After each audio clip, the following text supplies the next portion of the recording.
Magandang umaga mula sa Pag-asa Weather Forecasting Center. Ito na ating update sa binabantayan nating bagyong Uwan sa loob ng ating Philippine Area of Responsibility.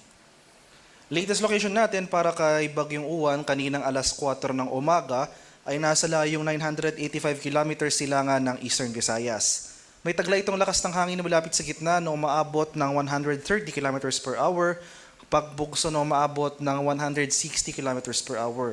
Yung movement nito sa kasalukuyan ay west-northwestward sa bilis sa 25 kilometers per hour. Ngayong araw magsisimula na tayong makakaranas ng masungit na panahon dito sa silangang bahagi ng Luzon and Visayas. And Metro Manila at malaking bahagi ng ating bansa, makakaranas na rin tayo ng maulap na kalangitan at mataas sa tsansa ng mga kalat-kalat na pag-ulan since may kalawakan nga yung radius ni Bagyong Uwan. Ito yung ating latest track and intensity forecast kaninang alas 5 ng umaga. Makikita natin, wala naman tayong significant na naobserbahang changes sa ating track scenario as compared sa ating previous issuance sa ating 11 PM bulletin kagabi. Ganun pa rin ating scenario nakikita, magpapatuloy yung generally westward or west-northwestward na paggalaw ni Bagyong Uwan sa mga susunod na araw. Pero patuloy nga itong lalakas or mag-intensify up to a super typhoon category prior to its possible landfall dito sa northern portion ng Aurora or southern portion ng Isabela bukas ng late evening or sa madaling araw ng Lunes. So prior to landfall ay lalakas pa itong intensity nitong si Bagyong Uwan at up to super typhoon category nga yung peak intensity na ating nakikita. Makikita na rin natin na may kalawakan yung radius nitong mga malalakas na hangin na dulot ng bagyo. Makikita natin dito sa ating track forecast itong malaking bilog na shaded ng yellow. Ito yung area na kung saan saklaw or ito yung area na kung saan mararanasan natin yung mga malalakas na hangin na dulot ng bagyo. So kung iti-take into account natin yung movement ni Bagyong Uwan sa mga sunod na araw as well as yung malaking radius na ito, makikita natin malaking bahagi ng ating bansa ay mararanasan yung malalakas na bugso ng hangin in the coming days. And after its landfall over possibly southern Isabela or northern Aurora, ay itratraverse ito or babaybayin ang mainland Luzon landmass. And by Monday morning or afternoon ay nasa West Philippine Sea na itong sentro ni Bagyong Uwan. At dahil lang may kalawakan itong mga malalakas na hangin nitong bagyo, kaninang alas 5 ng umaga, nagtaas tayo ng tropical cyclone wind signal number 2 sa Catanduanes, eastern and central portions ng northern Samar, northeastern portion ng Samar at itong northern portion ng eastern Samar. Makikita natin ng maraming areas pa rin na nagtaas rin tayo ng signal number 1.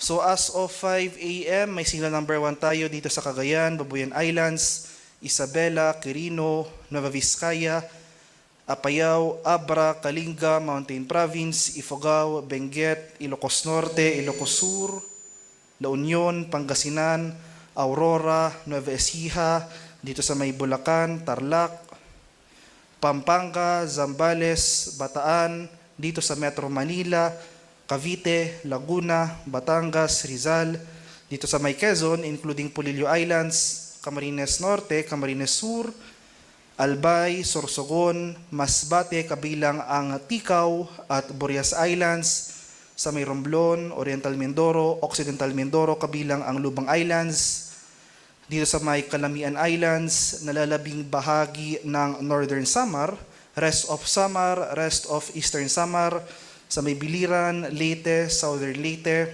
northeastern portion ng Bohol, northern and central portions ng Cebu, itong northern portion ng Negros Occidental, northern and central portions ng Iloilo, sa may Capiz, Aklan, northern and central portions ng Antique, kabilang ang Caluya Islands, Dinagat Islands, at Surigao del Norte. Kaya sa mga nabanggit ko pong lugar, especially itong areas under wind signal number 2, within the next 24 hours, itong areas na may wind signal number 2, makakaranas tayo ng malalakas na bugso ng hangin na dulot ng papalapit na bagyo. Samantala ito namang areas under wind signal number 1, yung lead time natin ay 36 hours.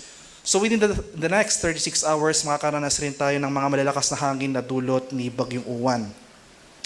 So dahil nga prior to landfall ay mag-intensify pa ito up to a super typhoon category, yung highest wind signal na posible nating i-issue para kay Bagyong Uwan ay wind signal number 5. So asahan natin sa mga sunod na araw, habang papalapit itong bagyo, ay mas marami pang areas yung mag-issue tayo ng wind signal sa mas marami pang areas. Possible mag-elevate na rin tayo ng wind signal sa mga sunod na araw up to wind signal number 5. So maghanda tayo sa mga malalakas na hangin, posibleng mapaminsalang hangin na ating inaasahan, especially sa mga areas na kung saan magla-landfall or magiging pinakamalapit dito sa sentro ni Bagyong Uwan.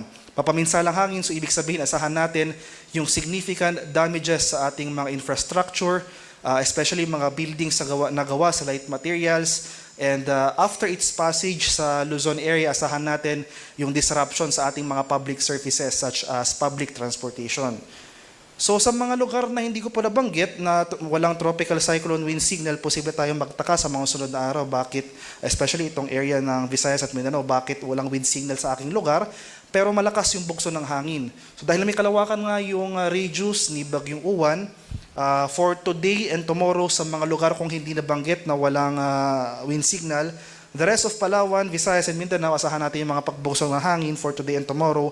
Pagsapit naman ng Lunes, habang nasa West Philippines na itong sentro ni Bagyong Uwan, makakaranas pa rin tayo ng gusty conditions over Luzon and Visayas. So take note, ito yung mga areas na walang wind signal.